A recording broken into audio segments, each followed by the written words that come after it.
বিসমিল্লাহির রহমানির রহিম।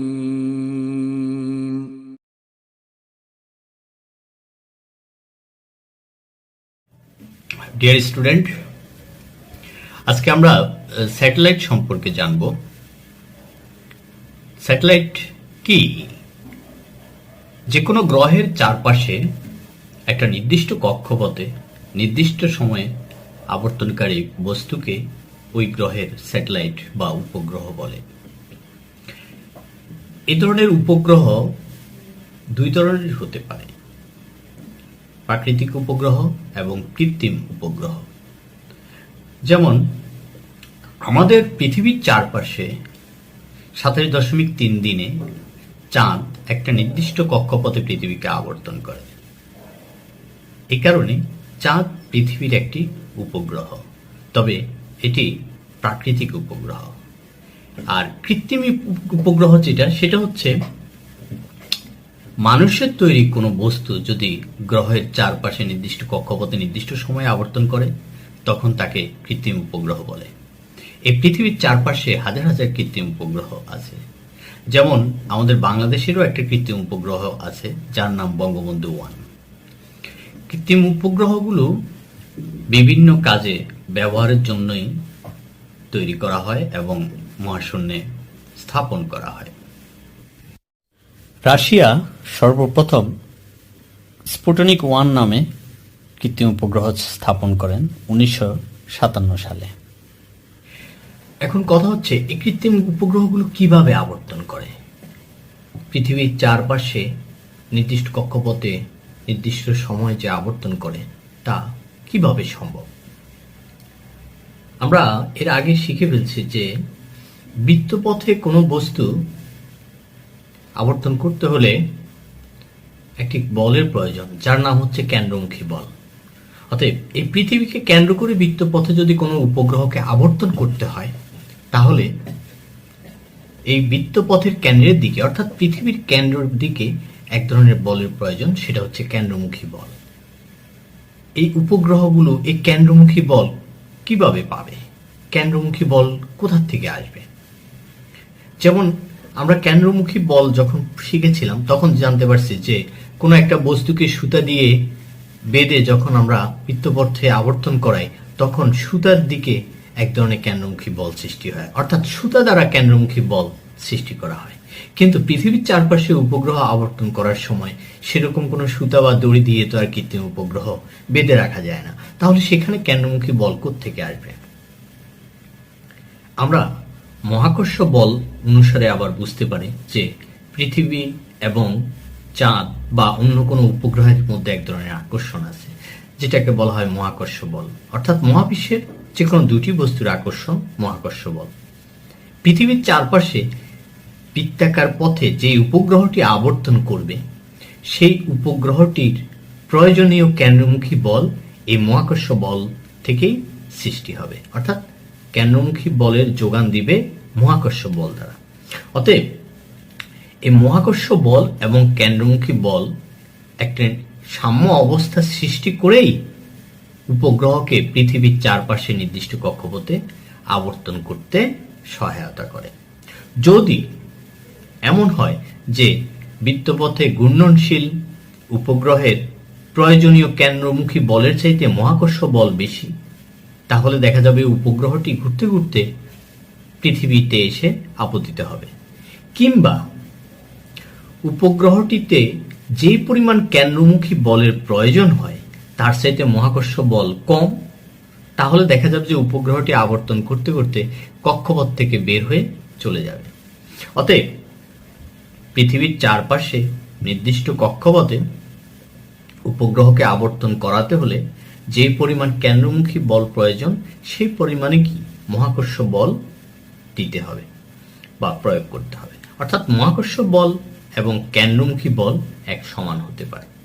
যাই হোক, আমরা একটু ক্যালকুলেশন করব যে এই মহাকর্ষ বল এবং কেন্দ্রমুখী বল এক সমান হলে কিভাবে উপগ্রহটি আবর্তন করে, উপগ্রহটি আবর্তনের সময় তার বেগ কত হতে পারে, এবং একবার আবর্তন করতে গেলে তার কত সময় লাগতে পারে, এবং উপগ্রহটি এই পৃথিবীর পৃষ্ঠ থেকে কত উচ্চতা দিয়ে আবর্তন করবে সেই হিসাবটা আমরা এখন করব। আমরা ধরে নিলাম এখানে পৃথিবীর ভর ক্যাপিটাল এম এবং পৃথিবীর কেন্দ্র থেকে পৃথিবীর পৃষ্ঠ পর্যন্ত দূরত্ব পৃথিবীর ব্যাসার্ধ আর এর সমান এবং পৃথিবীর পৃষ্ঠ থেকে এস দূরত্ব দিয়ে উপগ্রহটি ভি রৈখিক বেগে আবর্তন করবে। এক্ষেত্রে কেন্দ্রমুখী বলের সংজ্ঞা অনুসারে আমরা বলতে পারি উপগ্রহটির প্রয়োজনীয় কেন্দ্রমুখী বল হবে small m v square by r. এখানে আর বলতে পৃথিবীর কেন্দ্র থেকে উপগ্রহের দূরত্ব। পৃথিবীর কেন্দ্র থেকে উপগ্রহের পর্যন্ত দূরত্ব হবে পৃথিবীর ব্যাসার্ধ প্লাস পৃথিবীর পৃষ্ঠ থেকে উপগ্রহের দূরত্ব, অর্থাৎ পৃথিবীর কেন্দ্র থেকে উপগ্রহের দূরত্ব হবে আর প্লাস এইচ। অতএব এখানে উপগ্রহটির কেন্দ্রমুখী বল m v square by R plus H. এবার এই কেন্দ্রমুখী বল কে যোগান দিবে? মহাকর্ষ বল। এখানে দুইটা বস্তু পৃথিবী এবং স্যাটেলাইট, এদের মধ্যে মহাকর্ষ বল মহাকর্ষ সূত্র অনুসারে আমরা বলতে পারি মহাকর্ষ বল এফ জি ইকুয়াল টু মহাকর্ষীয় ধ্রুবক ক্যাপিটাল জি, পৃথিবীর ভর ক্যাপিটাল এম এবং স্যাটেলাইটের ভর small M divided by R plus H whole square. তাহলে যেহেতু কেন্দ্রমুখী বল মহাকর্ষ বলের ইকুয়াল হবে, সেহেতু সেন্ট্রিপিটাল ফোর্স বা কেন্দ্রমুখী বল এফ সি ইকুয়াল টু বলতে পারি এফ জি বা গ্র্যাভিটেশনাল ফোর্স। এখন কেন্দ্রমুখী বল এবং মহাকর্ষ বলের মান বসালে আমরা ভি এর মান অর্থাৎ স্যাটেলাইটের বা উপগ্রহটির বেগ ভি পাবো। ভি ইকুয়াল টু হবে root over G M by R plus H. এবার আমরা পেয়ে গেলাম যে স্যাটেলাইটটি তার বৃত্তপথে যে আবর্তন করবে সে কত বেগে আবর্তন করবে, সেই ভি এর মানটা পেয়ে গেলাম। এখন আমরা বের করব পৃথিবীর চারপাশে স্যাটেলাইটের একবার আবর্তন করতে কত সময় লাগে, অর্থাৎ তার টাইম পিরিয়ড বা পর্যায়কাল বা একবার আবর্তনের সময় ক্যাপিটাল টি। আমরা জানি টি ইকুয়াল টু অতিক্রান্ত দূরত্ব ডিভাইডেড বাই বেগ। যেহেতু এখানে স্যাটেলাইটটি একবার আবর্তন করার সময় তার রৈখিক সরণ হবে টোয়াইস পাই ইন্টু আর প্লাস এইচ, কারণ আর ব্যাসার্ধের বৃত্তপথে কোনো বস্তু গতিশীল হলে তার অতিক্রান্ত রৈখিক দূরত্ব টোয়াইস পাই আর। আর এখানে স্যাটেলাইটটা যেই পথে আবর্তন করে তার ব্যাসার্ধ পৃথিবীর কেন্দ্র থেকে হিসাব করলে তার ব্যাসার্ধ হবে আর প্লাস এইচ। সো এখানে রৈখিক সরণ হবে টোয়াইস পাই আর প্লাস এইচ বা রৈখিক দূরত্ব ডিভাইডেড বাই স্যাটেলাইটের বেগ ভি। অতএব স্যাটেলাইটটির পর্যায়কাল টি হবে twice pi R plus H divided by V. আমরা এখানে পর্যায়কাল পেয়ে গেলাম এবং রৈখিক বেগ স্যাটেলাইটের রৈখিক বেগ ভি পেয়ে গেলাম। পর্যায়কালের যে সূত্রটি আছে T equal to twice pi R plus h by v, এখানে যদি ভি এর মানটা আমরা রিপ্লেস করি root over G M by R plus h দিয়ে, তাহলে এখানে আমরা এইচ এর মান পাবো g m T square by 4 pi whole square whole to the power 1/3 minus r, অর্থাৎ স্যাটেলাইটটির ভূপৃষ্ঠ থেকে উচ্চতা কত হবে সেটা আমরা নির্ণয় করতে পারবো। তবে পরীক্ষার জন্য আমাদের এই তিনটা ফর্মুলা খুব বেশি ইম্পর্টেন্ট। একটা হলো স্যাটেলাইটের রৈখিক বেগ v equal to root over G M by R plus h, স্যাটেলাইটের পর্যায়কাল টি equal to twice pi R plus H divided by v, এবং ভূপৃষ্ঠ থেকে স্যাটেলাইটটির উচ্চতা h equal to g m T square by 4 pi square whole to the power 1/3 minus r. এবার আমরা শিখব ভূস্থির উপগ্রহ। ভূস্থির উপগ্রহটি কি?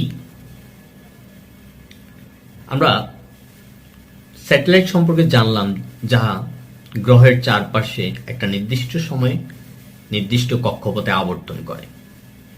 যদি কোনো একটি স্যাটেলাইটের আবর্তনকাল এই পৃথিবীর আহ্নিক গতির আবর্তনকালের সমান হয়, তখন ওই স্যাটেলাইটটিকে পৃথিবীর কোনো একটা স্থানের সাপেক্ষে স্থির বলে মনে হবে। যদিও এখানে পৃথিবীও স্থির না, স্যাটেলাইটও স্থির না, কিন্তু স্যাটেলাইটের আবর্তনকাল এবং পৃথিবীর আবর্তনকাল এক সমান হওয়ার কারণে পৃথিবীর নির্দিষ্ট একটা স্থানের সাপেক্ষে উপগ্রহটি বা স্যাটেলাইটটি স্থির বলে মনে হবে। এই ধরনের উপগ্রহকে ভূস্থির উপগ্রহ বা জিও স্টেশনারি স্যাটেলাইট বলা হয়। এবার আমরা শিখব স্যাটেলাইট আসলে কেন, কি কারণে ব্যবহার হয়। স্যাটেলাইট, অনেক ধরনের স্যাটেলাইট আছে, অনেক ধরনের কাজে ব্যবহার করা হয়। তবে স্যাটেলাইটের সবচেয়ে সাধারণ যে সকল জরুরি ব্যবহারগুলো আছে সেগুলো হচ্ছে যোগাযোগ ব্যবস্থা। স্যাটেলাইটের মাধ্যমে টেলিকমিউনিকেশন, ইন্টারনেট বা অন্যান্য মিডিয়ার কমিউনিকেশনের ক্ষেত্রে খুবই জরুরি। স্যাটেলাইটের মাধ্যমে আমরা ভিডিও ট্রান্সফার করতে পারি। যেমন আমরা টেলিভিশনে যে খেলাধুলা দেখি বা অনুষ্ঠান দেখি, সেই ভিডিও ট্রান্সফার এবং ভিডিও রিসিভার দুইটার কাজই কিন্তু স্যাটেলাইটের মাধ্যমে হয়ে থাকে। পৃথিবীর বিভিন্ন অংশের, বিভিন্ন পৃষ্ঠের বিভিন্ন অবস্থানে প্রাকৃতিক আবহাওয়া জানার জন্য স্যাটেলাইটের প্রয়োজন। আমরা প্রতিনিয়ত যে আবহাওয়ার পূর্বাভাস পাই সেটা স্যাটেলাইটেরই একটি তথ্য। স্যাটেলাইট থেকে আমরা এই তথ্যগুলো পেয়ে থাকি।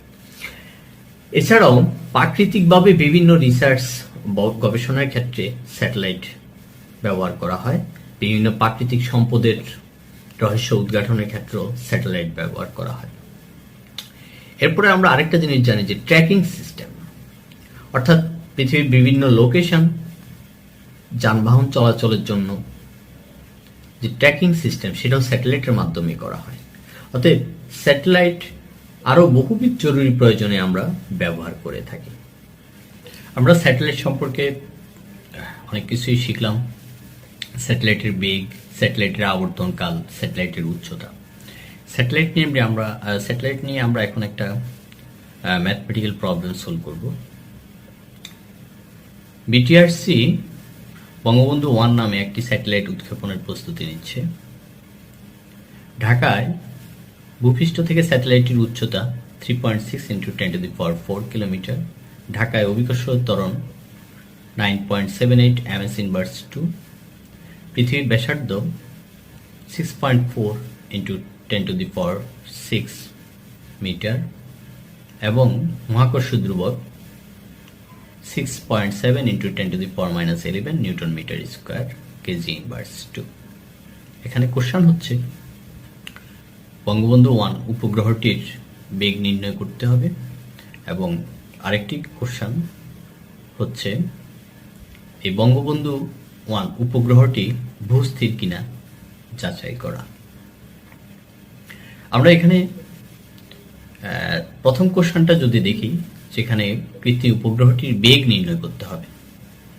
আমরা জানি কৃত্রিম উপগ্রহের বেগ v √ gm/r + h। g মহাকর্ষ ধ্রুবক, m পৃথিবীর ভর এবং পৃথিবীর ব্যাসার্ধ ও উচ্চতা r ও h, এই চারটা রাশির প্রয়োজন। উদ্দীপকে আমরা দেখেছি যে ভূপৃষ্ঠ থেকে উচ্চতা 3.6 × 10⁴ কিলোমিটার, যেটাকে মিটারে কনভার্ট করলে 3.6 × 10⁷ মিটার, এবং পৃথিবীর ভর আমরা জানি 6 × 10⁻24 কেজি, এবং পৃথিবীর ব্যাসার্ধ 6.4 × 10⁶ মিটার।